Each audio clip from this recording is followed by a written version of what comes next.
Banat na naman mga kabunyog, mga kababayan, ang mayabang. Arroganting si Chis Escudero. Alam nyo, napipiko na ako dito kay Chis Escudero, mga kabunyog. Matindi. Ha? Nagyabang na naman si Chis Escudero. Lalo itong naging arugante dahil nga nakakasigurado na siya ang magiging Senate President. Dahil una, 18 senador na daw ang pumirma at hindi naman gumagalaw ang Malacanang para kontrahin siya. Yan ang nagiging dahilan bakit napakayabang nitong si Escudero. Ha? Mga kabunyog, hindi po ito lumang balita. Ngayon ito, nagrally ang mga leader estudyante doon sa Senado. Nagrally doon, mayroon silang dalang petition letter. Pinareceive nila ito sa Senado. Ang laman ng petition letter ay hinihiling nila kay Chis Escudero na mag-inhibit. Wag na ito ang humawak bilang presiding judge. Pwede namang ibigay na lang sa iba. Kasi nga, nagpakita na siya ng obvious niyang pagiging bias na pagka-pro Sara. Kaya lang talagang makapal ang mukha ni Chis Escudero, mayabang pang nagsabi, sino ba kayo para kami pagmadaliin? O ganyan mga kabunyog ang sinabi ni Chis. Ha? O, ito ang sinabi ni Chis Escudero. Ipakita ko sa inyo. O yan mga kabunyog. Hindi namin trabaho na pamadaliin. Saan ba nakasulat na madaliin ito? At hindi porket nagmamadali sila ay kailangan na rin namin magmadali. Gagawin namin ito sang-ayon sa proseso. Senate President Chis Escudero said, gigil na gigil. Chis hits those rushing VP Sara impeachment trial. Rejects calls to inhibit. Nagrally po ang mga estudyante ngayon doon sa Senado, pero binaliwala ni Chis Escudero. Ang sabi niya, sino ba kayo para pamadaliin kami? Ha? Ang yabang, Sino daw ba tayo? Sino daw ba yung mga estudyante na yon? Sino tayo na nagpapamadali sa kanila? Nakalimutan niya ba? Ano ba? Saan ba ito nag-aral ng abogasiya? UP? Kakahiya sa UP ito? Sovereignty resides in the people and all government authority emanates from them. All government authority emanates from us, sa atin. Sila'y representative lang. Kaya nga ang tawag sa Kamara, House of Representatives. Sila sa Senado, representative din yan, kaya lang upper house. Kung yung mga representative sa Kamara ay kinatawan ng mga distrito, itong mga senador ang kinakatawan niyan buong bansa. Ang kinakatawan nila ay ang mamamayang Pilipino. Ang kapangyarihan nila ay galing sa mamamayang Pilipino. Hindi niya ba naiisip yan? Ang asta ni Chis Escudero, sino ba kayo? Hindi ba malinaw sa kanya na ang Pilipinas ay representative democracy? The Philippines is a democratic and a republican state. Republic tayo. Ibig sabihin, walang diktador dito, walang hari dito. Ang kapangyarihan ay nasa mamamayang Pilipino. Kayo na nakaupo dyan sa gobyerno, kinatawan lang kayo ng mamamayang Pilipino. Actually, dyan sa impeachment na isasagawa nyo, ang naglilitis niyan ay mamamayang Pilipino. Nililitis ng mamamayang Pilipino si Sara Duterte dyan. Lilitisin ng mamamayang Pilipino. Kaya lang dahil hindi naman pwedeng lahat ng mamamayang Pilipino ay magtipon-tipon para litisin si Sara, nagboto na lang tayo ng mga kinatawan, ng mga mambabatas, ng mga senador. At ibinigay ng konstitusyon sa kanila ang kapangyarihang maglitis. Pero yung kapangyarihan na yan, hiram yan, galing yan sa taong bayan. Bakit ganyan Bakit ganyan siya magsalita? Sino daw ba tayo na nagmamadali sa kanila? Mabuti pa si Pinoy nung panahon niya. Anong sabi ni Pinoy? Kayo ang boss ko. Itong si Chis Escudero, kaya ito nag-aambisyon itong maging presidente. May tendency itong maging diktador. Hindi nito naiintindihan ang konsepto ng demokrasya at republikanong estado. The Philippines is a democratic and a republican state. Sovereignty resides in the people. Ang kapangyarihan ay galing sa mamamayan. Ano ba siya? Porque senador siya? Nakakataas na siya sa bayan? Hindi. Hindi ganyan yan, Chis. Saan ka ba nag-aral ng Kung estudyante ko ito sa constitutional law, kasi nagtuturo ako ng constitutional law, bagsak ito. Di ba? Napakalinaw ng mga principles natin sa konstitusyon. The principle of republicanism, the principle of democracy. Ano ba yung principle ng republicanism? Republic tayo, hindi tayo monarchy. Wala ditong maghahari-harian. Sa ibang bansa, monarchy. Sa atin, hindi. Sa ibang bansa na monarchy, ang tawag sa mga tao, subjects. Ito sa ibang bansa na may monarchy, may hari, may reyna, ang tawag sa mga tao ay subjects. Ibig sabihin, nakapailalim sa hari. Tayo, hindi tayo monarchy. Tayo ay republic. Sovereignty resides in the people. Sa monarchy, ang sovereign ay ang hari. Ang hari, ang crown, ang reyna. Ang monarchy, ang sovereign. Yun ang tawag dyan. At ang mamamayan, ang tawag ay subjects. Sa atin, ang tawag sa atin ay citizens. Mamamayan. Hindi tayo subjects. Walang hari dito sa Pilipinas. Because the Philippines is a democratic and a republican state. Balikan mo, Cheese, ang konstitusyon. Bumalik ka sa constitutional law 1. Kung ikaw estudyante kita, bagsak ka sa akin. Ha? Di ba mga kabunyog? Napakalinaw yan. Declaration of Principles and State Policies. The Philippines is a democratic and a republican state. Ano yung republic? Ibig sabihin, wala tayong mga naghahari-hari na yan na wala yang hari, walang reyna. Tayo ay malayang mamamayan, hindi tayo subjects. Hindi tayo napapailalim sa hari. Sa crown, hindi. Walang ganyan sa atin. Republic tayo eh. At ang kapangyarihan ay galing sa mamamayan. Ngayon tatanungin mo, Cheese, sino daw ba tayo na sasabi sa kanila na madaliin na yung impeachment na yan? Cheese, kami? Sino kami? Sino kami? Kami ang mamamayang Pilipino. Mabuti pa si Pinoy noon, ang linaw sa kanya. Kayo ang boss ko, sabi ni Pinoy. Ikaw walang ganun. Yabang mo, Cheese. Saan daw ba nakasulat? Sabi ni Cheese Escudero, saan daw ba nakasulat na madaliin? Nasa konstitusyon. One, after the articles of impeachment have been filed with the Senate, trial shall forthwith proceed. Ano bang ibig sabihin nun? Madaliin ang trial. Ngayon, ang ginawa mo, Cheese, 5 months na. Tapos ngayon, hindi mo na naman itutuloy sa July 28, 29. August 4 ka na naman. Anong ginagawa mo, Cheese? Mga kabunyog, mga kababayan, sa totoo lang, yung pinag-usapan natin nung nakaaraw, dapat na itong kasuhan eh. Diba, diniscuss ko yan nung isang araw? Yung mga pwedeng ikaso kay Cheese Escudero at sa mga senador na kapwa niya, kapwa niya nagde-delay ng impeachment na yan.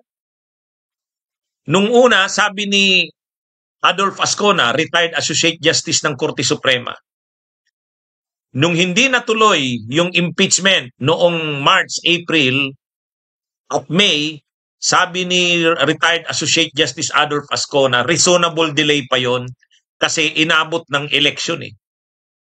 Tapos na yung election May 12. May 12, June 12, July 12. 2 buwan na ang nakalipas. 2 buwan na ang nakalipas matapos ang eleksyon. Wala pa rin. Wala pa rin. Forthwith nga eh. Anong tanong dyan ni Chiso? Kinote siya ng ABS-CBN News. Hindi namin trabaho na pamadaliin. Saan ba nakasulat na madaliin ito? Sa Constitution, Cheese Escudero, forthwith. Ang kulit mo ng forthwith na yan eh. Kaya mga kabunyog, mga kababayan, ito kasi may kasalanan din kasi dito ang Malacanang eh. Bakit ba sinusuportahan pa nila si Cheese Escudero? Isang sabi lang niya ng Malacanang, ayaw na namin kay Cheese, wag na yan, palitan na yan. Tanggal yan. Parang katulad lang yan kay Mig Subiri. Wala eh. Ano ito eh, ito kasing ang alam nyo, problema ng mga officials natin sa bansa, kung tingin nila sa mga sarili nila, nakakataas sa bansa. Wala silang, hindi sa kanila yung konsepto ng sila ay public servant.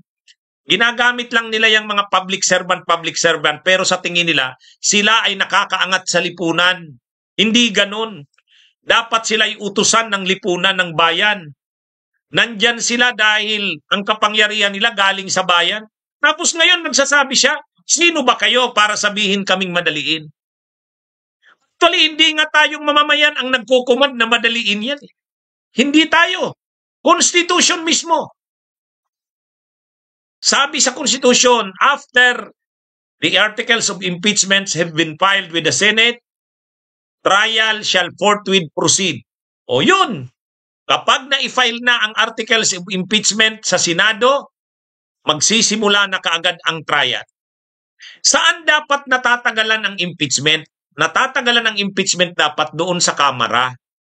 Kasi doon bubusisiin sa House kung dapat bang ituloy ang impeachment o hindi. Kasi kung wala namang mga ebidensya, wala namang batayan, ay wag nang ituloy yan kasi maaabala ang bayan. Pero kapag nakalusot ito sa Kamara, stringent ang requirement sa Kamara eh. Mahigpit.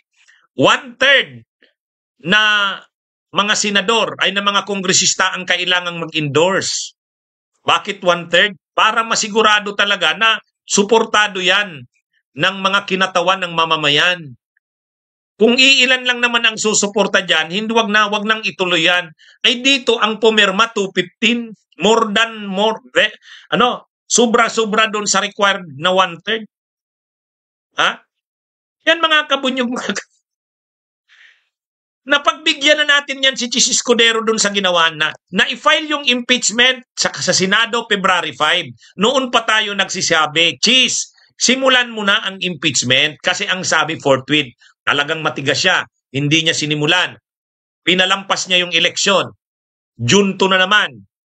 Nung dumating ang June 2, hindi na naman tinuloy. Ginawa niya June 9. O ngayon, ano na naman? July 29. Hindi na naman daw tuloy. August 4. Sa paulit-ulit niyang pagdidelay na yan, nagagalit na ang taong bayan. Tapos galit si Chis. Gigil na gigil. Yan nakalagay sa baba. Gigil na gigil. Chis hits those rushing VP Sara impeachment trial. Rejects call to inhibit. Ang sabi niya, sino ba? Sino ba kayo? Saan ba nakasulat na madaliin ito? Constitution. Trial shall proceed forthwith. Nagmamadali sila? Porket nagmamadali sila ay kailangan na rin namin magmadali? Hindi kami nagmamadali. Chis, ang tagal na ninyo yung inabala. Sobra-sobra na ang pagdidelay na ginawa nyo. May gana ka pa ngayon magsabing nagmamadali tayo? Mga kabunyog, mga kababayan, nagmamadali ba tayo? Ito bang ganito, nalampas ng 5 months yan, nagmamadali pa rin tayo? Mga kabunyog, mga kababayan, ang yamang na nito ni Chis Escudero, sa totoo lang. Wala, kahit konstitusyon. Hindi niya na kinikilala. Sabi niya, saan ba nakasulat yan na kailangang madaliin? Tapos gagawin namin ito sang-ayon sa proseso. Anong proseso ang sinasabi mo? Nakalagay nga sa konstitusyon. Once na ma-file sa Senado ang articles of impeachment, trial shall proceed forthwith. Ano ito mga kabunyog? Malakas lang ang loob ni Chis kasi una nga, yung 18 senador, suportado na siya. Yung Pro Duterte senators na 7, suportado na siya. Si Kiko at si Bam, na dapat sana'y kumontra sa kanya, kasama na rin niya. Yung mga senador ng administrasyon, yung magkapatid na Tulfo, sila Gatchalian, kasama na rin niya. Yan ang pinagmumulan ng pagkaarogante ni Chis Escudero. Kumbaga, bakit ako matatakot? Suportado ako ng lahat. Yung Pro Duterte senator, suportado ako, 7 yan. Yung oposisyon na sila Kiko at Ma'am, suportado na ako. Yung mga mga kandidato ng administrasyon, sila Tulfo, suportado siya. O, yung magkapatid na Tulfong si Erwin at si Rafi, suportado siya. Si Gatchalian, suportado siya. Sila JB Ejercito, suportado siya. Kumbaga nakikita na ni Chis Escudero, sigurado na siya, 18 na daw na senador, nakapirma na sa kanya. So, ano ngayon ang pag-aalangan niya? So, mga kabunyog, yan na yung sinasabi natin sana kila Kiko at Bam. Dapat sana hindi na nila sinusuportahan si Chis Escudero dahil nga sa ganyan. Dahil nga sa ganyan. Oh, kaya lang, sinuportahan ni Chis at ni Kiko at ni Bam, di lalong lumakas ngayon ang yabang ni Chis. Suportado na siya nung 7 mga pro Duterte, tapos sila Tulfo na magkapatid, suportado rin siya. Bakit naman sinuportahan siya ng magkapatid na Tulfo? Kasi wala namang sinasabi ang Malacanang na huwag niyong suportahan si Chis. Wala eh. Ang makakaano na lang talaga niyan, taong bayan. Taong bayan. Kaya mga kabunyog, suportahan nyo kami. May mga naka-schedule tayong rally sa Senado. Sa July 28, 29, may rally po tayo. Ha? Maraming gustong sumama, kaya lang nangangailangan po ng sasakyan. Tulungan nyo po ang bunyog sa laban na ito. Raralihan natin. Kanina nagrally na mga estudyante. Sa 28 saka 29, ang magrarally na ay ang iba't ibang grupo. Mga kabunyog. Sa Senado. Kailangan natin itong ipikita kay Chis Escudero na tayo ang may kapangyarihan. Sovereignty resides in the people. Awang ko. Ako, ang unang tinuturo ko sa constitutional law. Nakalagay sa konstitusyon that Philippines is a democratic and a republican state. What is republicanism? Ano ang opposite ng republican? Ang opposite ng republican, monarchial. Sa monarchial system, may hari. Ang sovereign ay ang hari. Tawag sa mga tao ay subjects. Sa atin, republic. Ang tawag sa atin, citizens. Democratic tayo. Sovereignty resides in the people and all government authority emanates from us. Hindi ba sa kanya malinaw yan? Na nandyan siya sa Senado dahil sa mamamayan? Ay, wala. Talagang na tayo mga kabunyog, mga kababayan. Kaya tayo kailangan na talaga nating ipakita ang ating kapangyarihan, mga kabunyog. Tulungan niyo ako. Nananawagan na ako sa July 29, 28, July 28, July 29, sunod-sunod na po yan. Nag-o-organize na sila Colex Suliman, ang Bunyog, nakikiusap na kami sa iba-ibang mga grupo. Sobra na talaga ang yabang nito. Tama ka, Kabunyog Luwel Concepcion.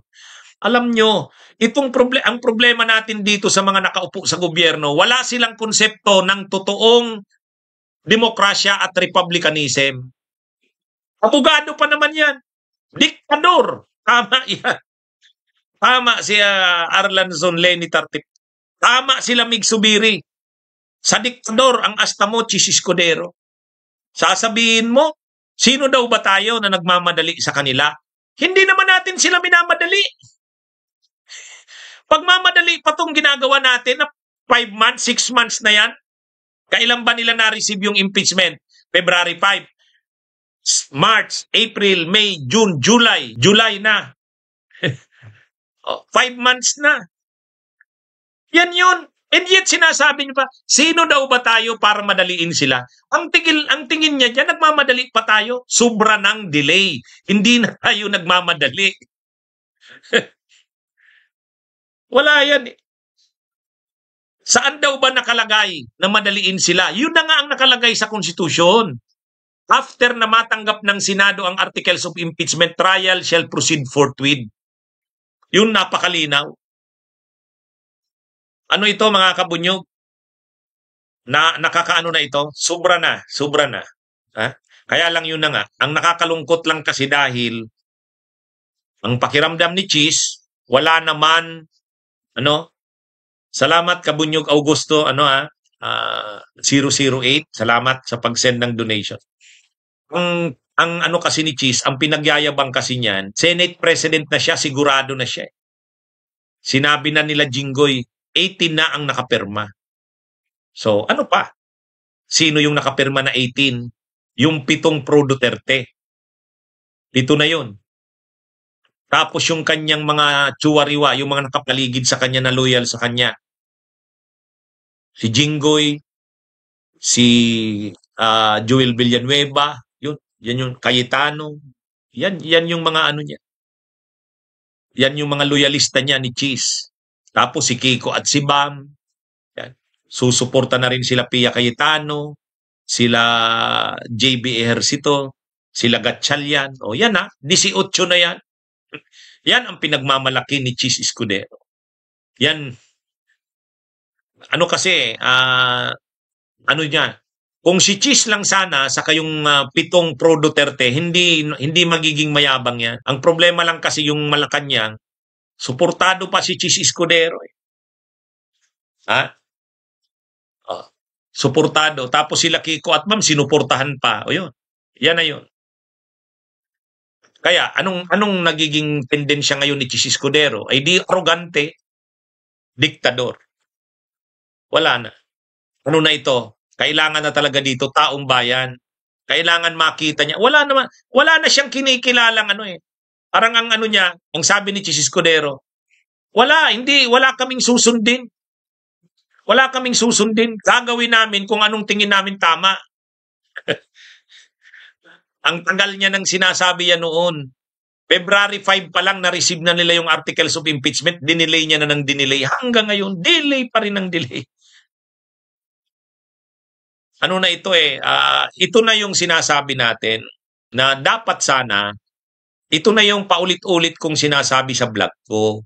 Kung sana ang nagsama-sama, yung mga pro-Marcos na senador, yung magkapatid na Tulfo, sila Gatchalian, ano?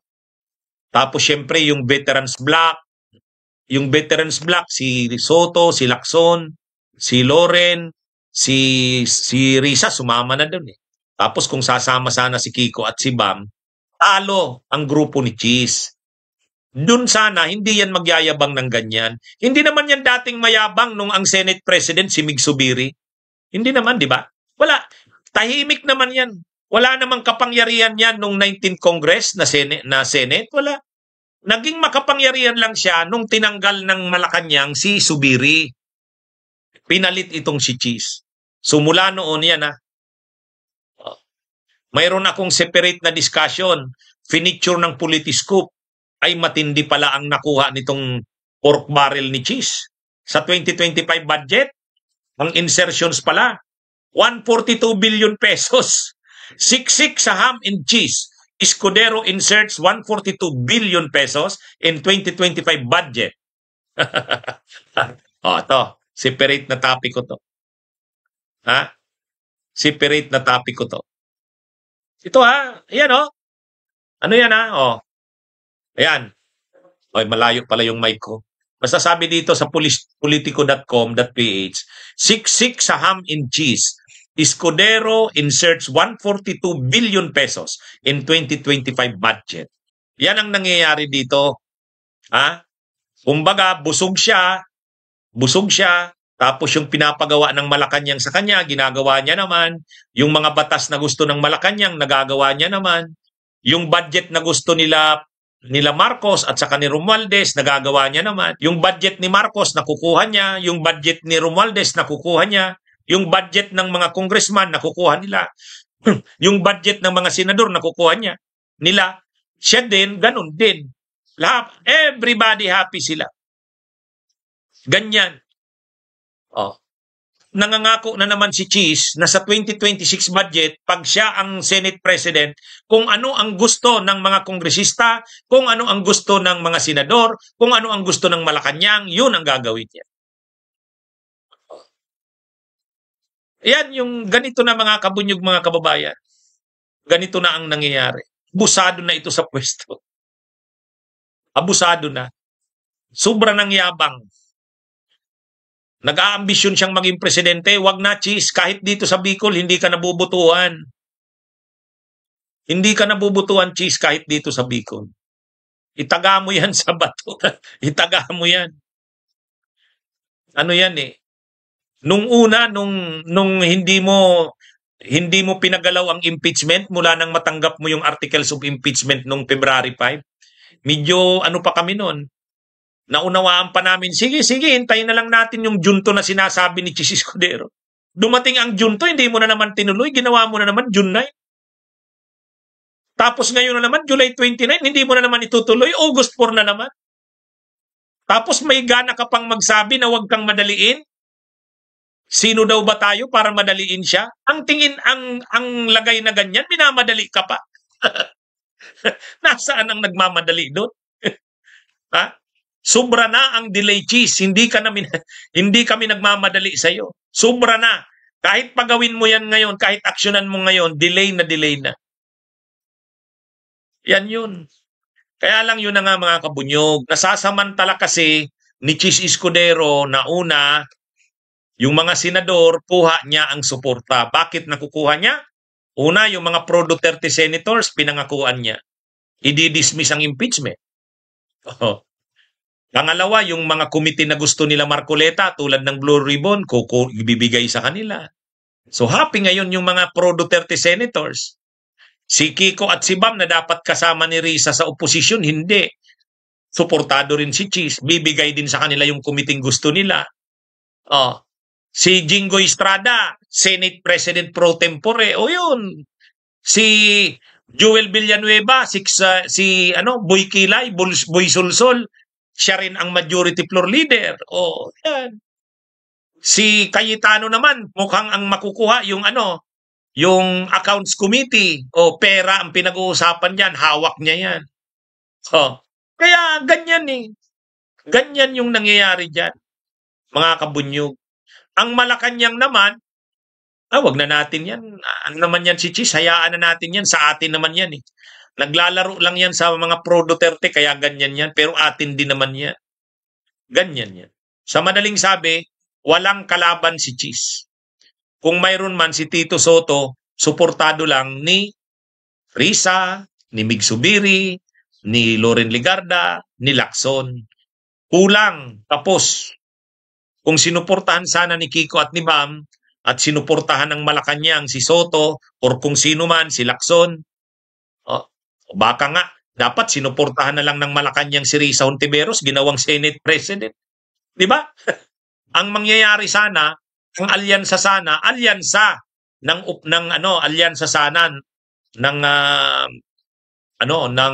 pwersa noon ni Leni at saka yung pwersa ng Marcos laban sa Duterte. Yan sana ang magandang alyansa. Hayaan na si Chis Escudero sumama doon. Kila Marcoleta, kila Padilla. Yun. Yun sana. Problema, hindi nga. Hindi ganun. Kaya anyway, ano man ang ambisyon niya sa hinaharap na tumakbo, Vice President man, o lalo na Presidente, wag na Chis. Kahit sa Bicol, isusuka ka. Ha? Di ba? Yan mga kabunyog, mga kababayan.